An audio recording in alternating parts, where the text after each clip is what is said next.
Hello there my lovely frugal friends, how are we all doing? This is a what's for tea video. I have been trying out a few different things over the past couple of weeks and just been putting together meals based on what we've got, which is generally what we do in this house.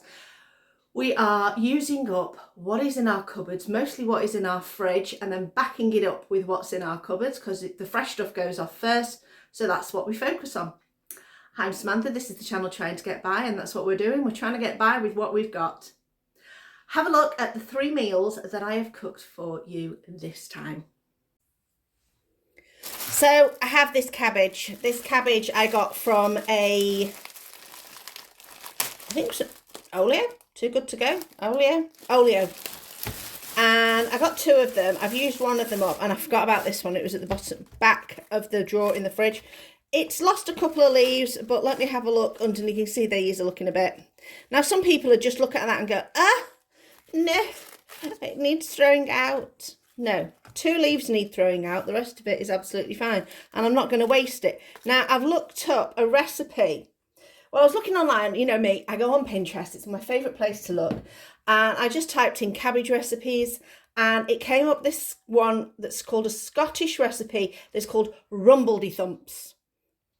It's a bit like Irish colcannon or bubble and squeak, sort of, but this one is baked in the oven with a layer of cheese on top. So I thought that sounded quite nice, and I can imagine us having it with something like sausage and beans or egg and beans or something like that. So I'm not sure what my accompaniments are going to be, but I'm going to prep this first. So the thing I've done is I've started off and I've peeled some potatoes. I'm just going to cut these in half, put them in some cold water, and start those off. I'm going to put a lid on my pan though, because that is the best way of doing it. The reason I know it's the best way of doing it is because energy is better in a smaller space, but also when my mum was at school, she did a thing called housewifery. And when she was doing housewifery, she forgot to put the pan lid on. And the teacher decided the best way to make her remember to put the pan lid on, we're talking this is like so my mum was born in 1933. So she was about 14, 15. So we're talking 1933, we're talking about 1947. And yes, the best way to remember to put a pan lid on was to be smacked on the back of the head with the pan lid. Therefore, my mother never forgot to put pan lids on and taught me, although I did not need the smack on the back of the head, because once I heard that story, I was not likely to forget. So, potatoes in the pan with cold water, and turn the heat on, and pan lid on when I find it. There we go. Pan lid is on. Look, evidence, pan lid on. Good. The remnants of my potatoes and onion, because I've got an onion here that I've just chopped up. Potatoes and onion, these are going to go in my veg stock bag, which needs starting again because I have used up all my veg stock bag previously and made some vegetable stock, which is in the freezer. If you do not want to, you can always put these in the air fryer, spray a bit of oil on them and have them as a snack. Or if you want to have a look at a couple of other recipes I've done, which I'll put in the description box below, I have done a potato peel pie, which is amazing. You want to cut the peels though a little bit thicker for that, which was really, really good. And I even did a potato peel soup, because you waste nothing if you are trying to be frugal. Right, the next thing I'm going to do is just going to get a frying pan on. I'm going to start cooking down my onion while I slice up this cabbage. So, a little bit of spray oil in there and get that heat on. While that's heating up, I'm just going to start shredding this cabbage. Now, don't try and shred it when it's wobbly. Cut it in half, makes life a lot easier. Always cut on a flat surface. So we're just going to shred this. Now, you want to try and shred this as thinly as you can. So take it slow and careful. I mean, the good thing about cabbage, with it being in layers, it will shred quite nicely. Now, when we get to about here, I'm probably going to stop and then use the rest of this for something else. We'll see how much cabbage we end up using, because cabbage will cook down a little bit. It's not quite like spinach that, you know, you use a wheelbarrow of spinach to end up with a cooked, you know, handful of spinach. But it will wilt down a bit, so we shall see. Thinking about the proportion of potatoes that we're using. Are we there yet? Yes, we're just about there. Now what I'm going to do is I'm going to go in at the sides. So I'm going to go in at a bit of an angle like this. Just shredding those bits. Again, till I get to approximately the middle. Then just go a little bit more angled. There we go. Other side.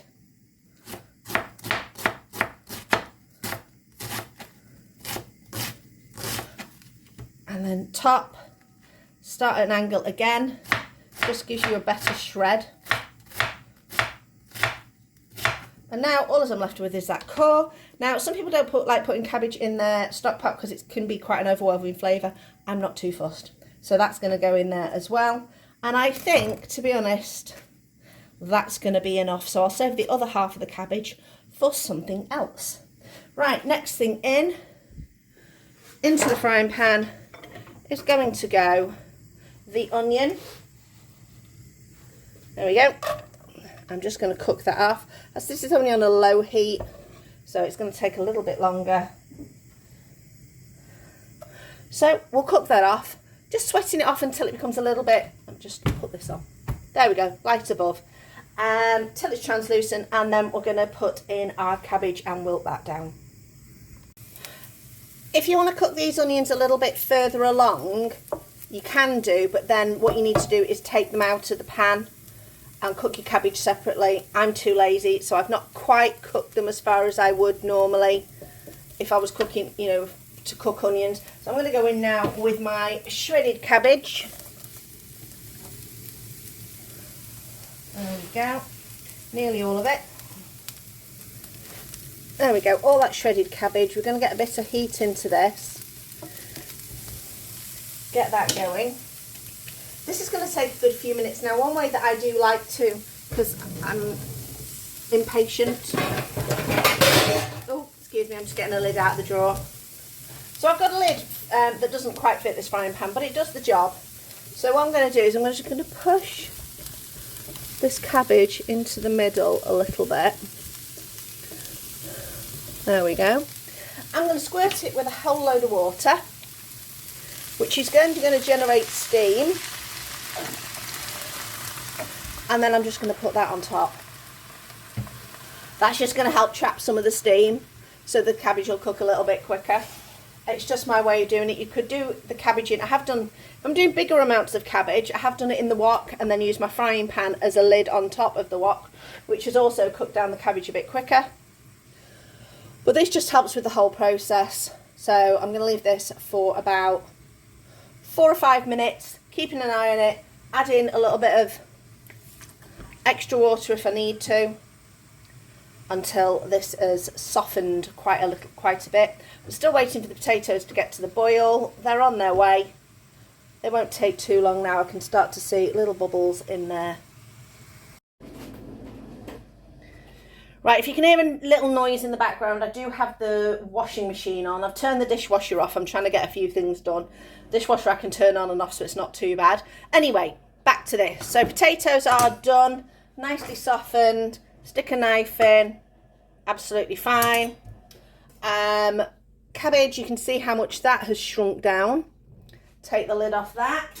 Now there's a little bit of water left in the cabbage, but what I will do is I will just squeeze that out as we are moving it in to our potatoes. So, potato wise, lots of butter or spread or whatever you're going to use. I'm just using spread that we've got in, actually. The spread we are using at the moment is Vitalite, which normally is £2, reduced to £1.70 in Tesco's. And then I had it on, I think it was my Green Gin app or Shop Me app, for £1 off, so I got this for 70p, so pretty much a bargain. So get that in there and mash those potatoes. And while we're mashing, don't forget to add salt and pepper. So a nice glug of salt. If you want to keep this looking nice and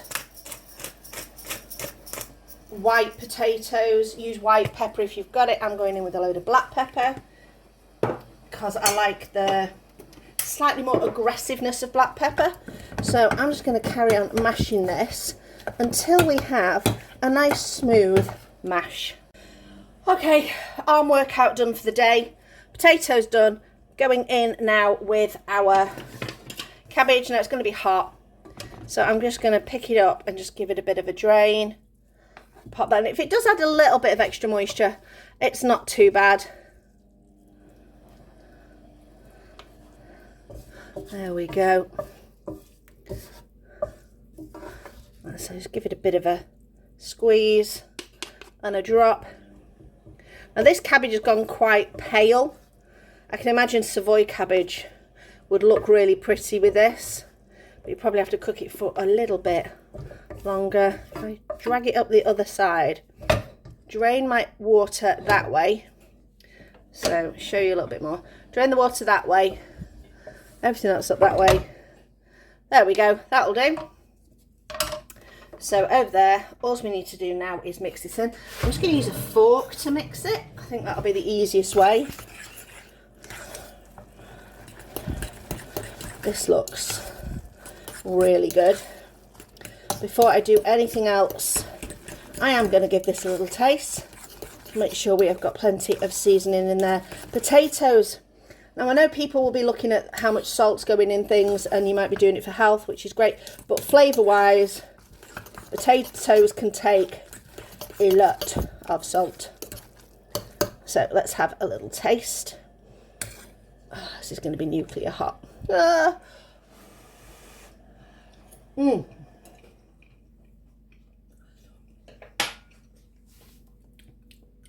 Nope, I think I've got enough salt in there. That's all good. All right, let's move everything out of the way that is over there. So I'm going to put the camera down this way.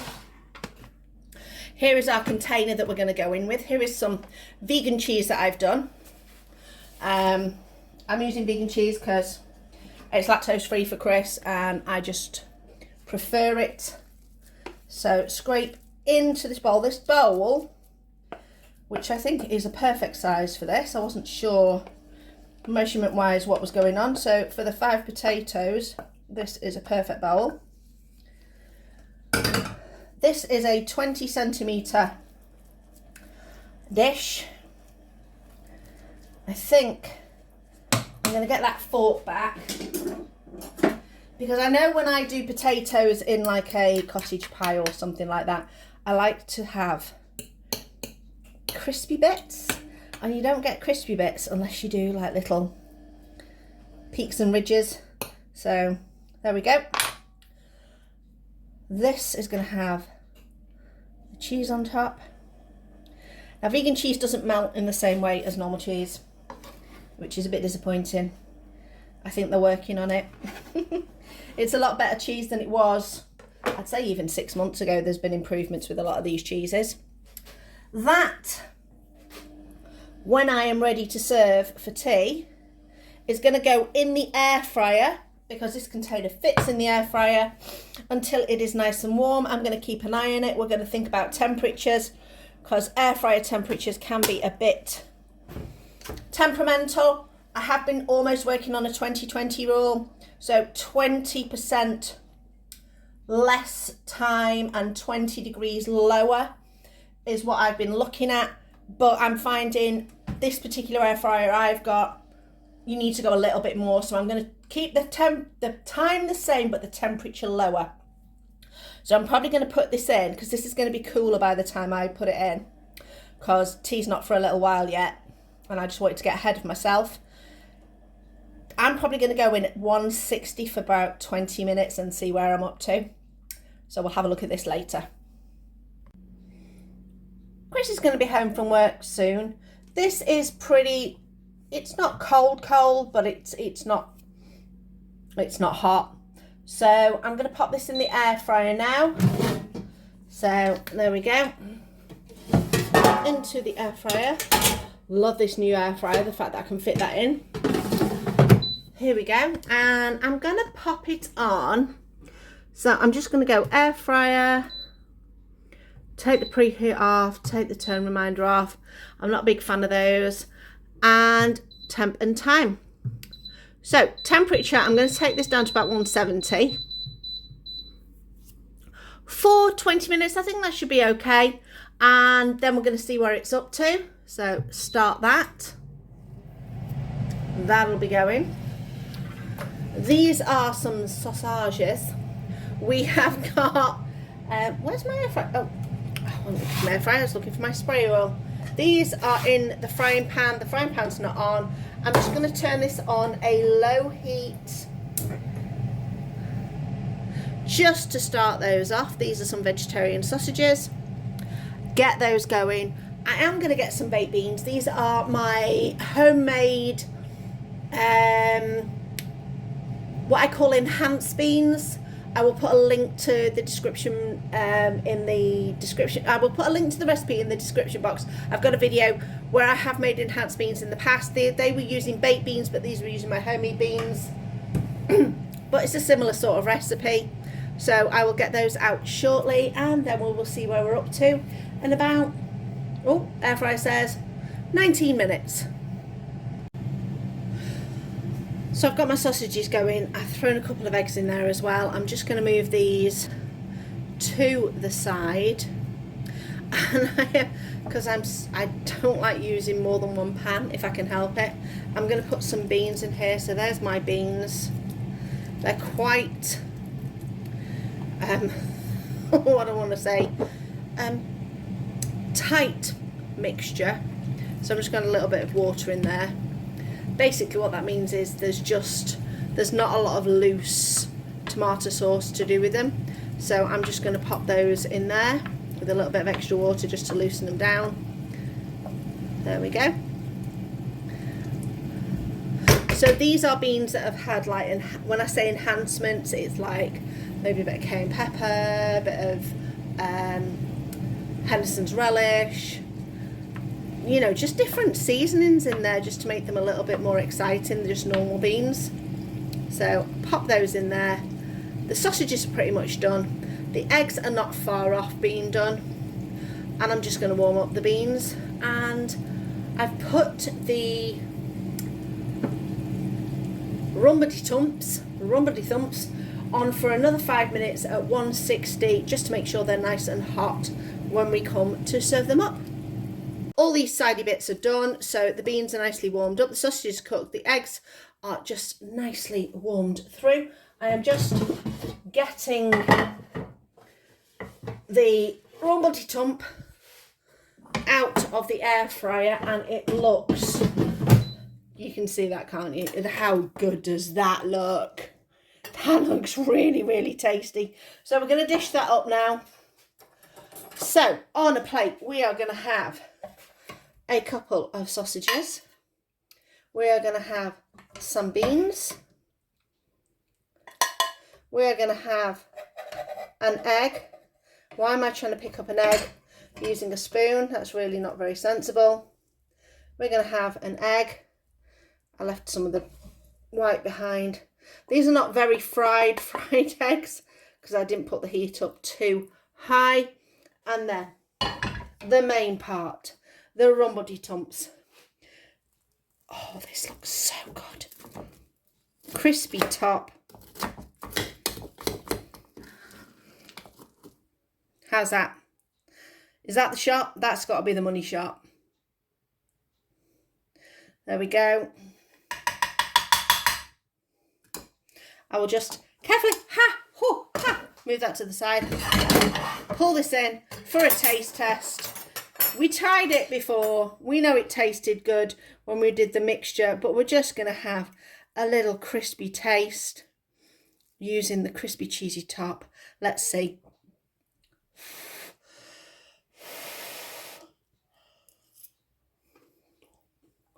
Woohoo! Oh, that's nice.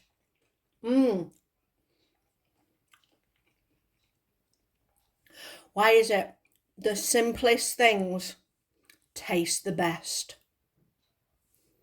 I'm making like an Asian-y teriyaki stylish dish today. So basically I've got some This Isn't Chicken, which has been in the freezer. It's nearly defrosted. Got some lovely tender stem broccoli. Now this I am going to cook in the air fryer, because when it is cooked in the air fryer, it is absolutely delicious. I'm going to cook some mushrooms in the pan with the chicken, and then we're going to add all the goodies, which are, this is furikake, which is a mixture of seasonings plus sesame seeds. We have got some garlic paste, we have got some ginger, we have got some soy, and we've got a little bit of mushroom ketchup just for an extra little bit of liquid, plus a little bit of umami flavour. And in there is a little bit of corn flour ready to thicken up the sauce. The rice is in the freezer. I am just going to take that out, put it in a container and heat that up in the microwave. So let's get started. Broccoli is easy enough to do. Just pop it straight in the air fryer, spray it with a little bit of oil, and I'm just going to air fry that for about 10 minutes, and that will be good to go. It'll go nice and crispy, and it will go a little bit blackened in some areas, so maybe the tips will cook a little bit more than the end, but it tastes absolutely amazing.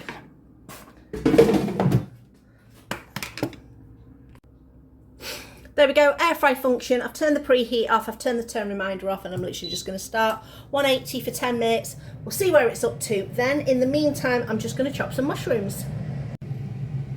I've just preheated a pan with a little bit of oil in. I'm just going to throw the mushrooms in.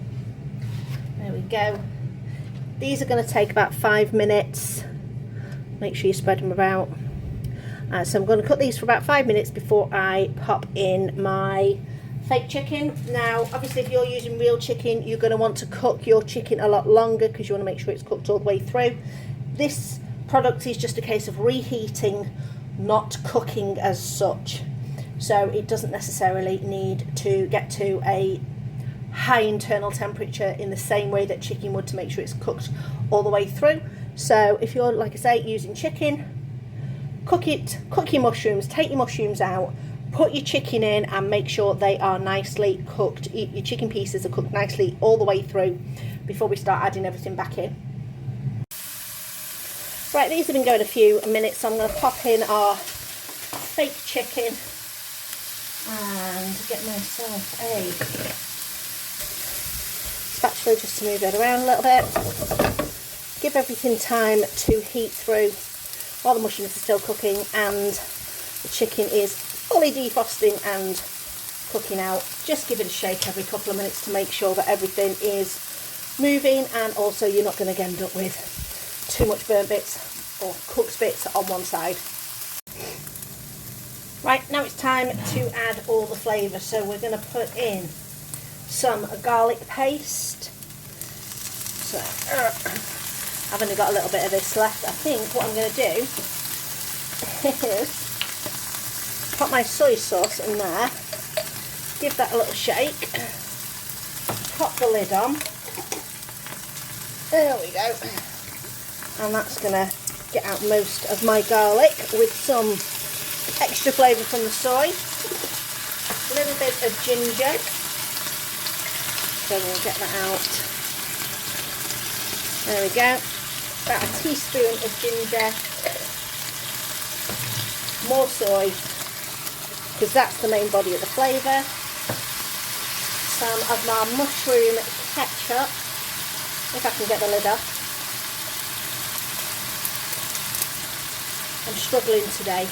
I trapped my finger in a metal gate right on my nail and it's absolutely killing me. Right, mushroom ketchup in there as well, a good couple of tablespoons of that. Give this a little bit of a mix. Now we want the sauce to be a little bit sticky, so I'm adding a little bit of soy to our corn flour. I'm going to give that a little mix. There we go. We've got our slurry, so get that poured in. There we go. Now we can thicken up our sauce a little bit. So it's going to become more sticky as opposed to saucy. There we go. Our rice is in the microwave. Our broccoli is done.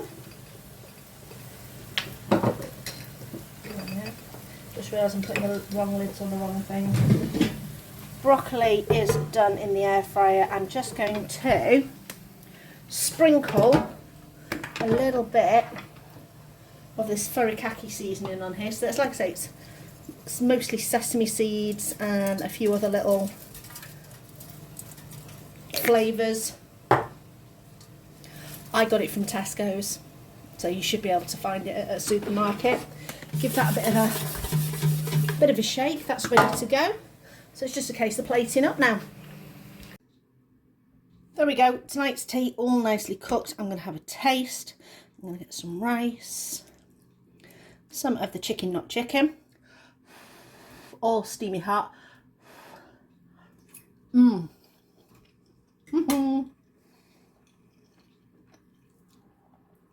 I know these look a bit weird and a little bit sad looking in a way because they're all bouncy. But I don't know if you could hear the crunchification and the crispness, and they taste so good. Broccoli cooked this way is heaven. Sometimes you want something easy and that's going to use up what you've got. So I've got half a tin of chickpeas. I've got a cabbage that's looking a bit sad, although if I do take off that top layer, it's not looking half as sad. I have also got some mushrooms. This is some naan that I got in my Too Good To Go box a few weeks back. That's been in the freezer, so I've just defrosted that. And a jar of curry sauce. This is green tomato curry sauce. I made this myself. Dead simple. It was all my green tomatoes that were left over from the harvest in the summer. The tomatoes were starting to go a bit dodgy, so I just grabbed all the green ones, cored them, so took out, you know, the knobbly bit at the top and took out that, and chopped them up, put them in a slow cooker with a bit of courgette, because we had loads of that, an onion and some curry spices, and just cooked it down for about 5 or 6 hours in the slow cooker. Not my Instant Pot slow cooker, because that cooks on the hotter side, but in the normal crock pot slow cooker. And absolutely brilliant, and has come out really nice. It's almost like a chip shop curry, really tasty. So literally all I'm going to do is chop up this cabbage, chop up these mushrooms and that remnant of pepper that's in there, fry them off, throw in the chickpeas and throw in the curry sauce and serve it with some frozen rice. That's basically it. So let's have a look how it turns out. Oil's been heating up for a little while, and all as I've done is just chopped that cabbage, that little tiny bit of pepper, those mushrooms, whoop, sorry about that, make you seasick if I'm not careful, and I'm just going to cook that in this pan, scapie mushroom, for probably 5 or 6 minutes, just keeping an eye on it. You just want to wilt it down. It shouldn't take too long. You could put an onion in this if you wanted to as well. But there's onion in the sauce, so I'm not too worried about it. I am just going to do that. Now, if this starts to cook off and brown, but it's not cooking down very much, just put a squeeze of water in there, and that'll kind of lower the temperature but build up the steam, so it'll cook in the steam a little bit more. So that's all I'm going to do, and then chuck the chickpeas in a few minutes. I've got this cabbage and mushroom, and I've chucked in my chickpeas just to warm up, and I'm throwing in my sauce. Oh my days, I was just about to say, if I can get it. Oh, it smells amazing. It literally smells like curry sauce from the chip shop. If you are not a British viewer of my channel, I apologise, but British chip shop curry sauce is delicious. You get a variety of spiciness. You can have a sweet one, you can have what they call an Irish one. There's a variety of them, but they are just so yummy. No, they are not traditional curry sauces. No, they are not. You're not going to get those if you trekked off to India or Bangladesh or anywhere like that. You're probably not going to get these kinds of curry sauces, but they are so yummy. Anyway, that's gone in there. A little bit of water just to kind of thin it down and cook it off, because Chris is now home from work and I don't want this to be too gloopy. So I've just thinned it down a little bit. We're going to warm this up. We're having it with our Warby's naan bread that I'm just going to chuck in the air fryer for 3 minutes. We've got some rice in the freezer that I'm going to just heat up. So in a container, a little bit of water, cover it, heat it till it's steaming hot. And that's going to be our tea tonight. We've got a little bit of our rice that we have cooked in the microwave, and a little bit of noodles that were just leftovers. So I've just reheated those with some water, boiling water, and we are going to pop on our chickpea and mushroom and cabbage curry, and we're going to taste. And if you can hear a noise in the background, that is just the air fryer just warming up the naan bread that we had from our Too Good To Go box a little while back. So let's have a taste of this. Really, really good. Okay, you're not seeing me eat that with all those dribbly noodles.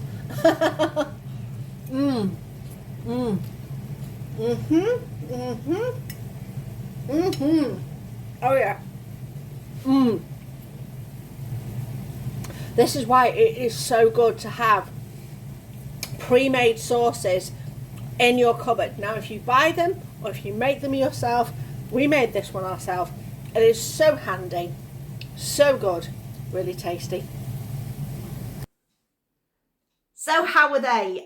3 different meals, 2 using cabbage, using broccoli, using up what we'd had in the fridge, comfort classics, stir-fry dishes, and throw it together dishes at the end.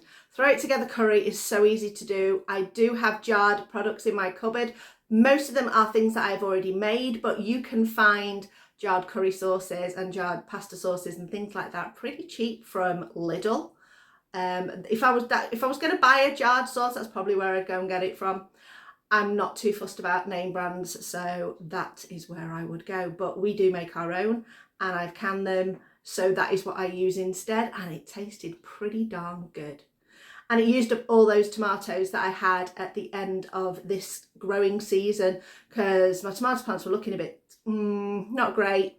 So I pulled in all the green tomatoes off the plants and ended up having a look on a different few recipe sites, on my favourite, Pinterest, and I just got the idea that if I cook them up, because they said you can cook them down and make different dishes out of them and soups and things, and I was like, well, why can't I make a curry sauce out of them? And it turned out a treat. So use what you have got. Use your imagination. You never know what you can come up with. Let me know in the comments below what you thought of these dishes that I made this time. And thanks for watching, and I'll see you next time.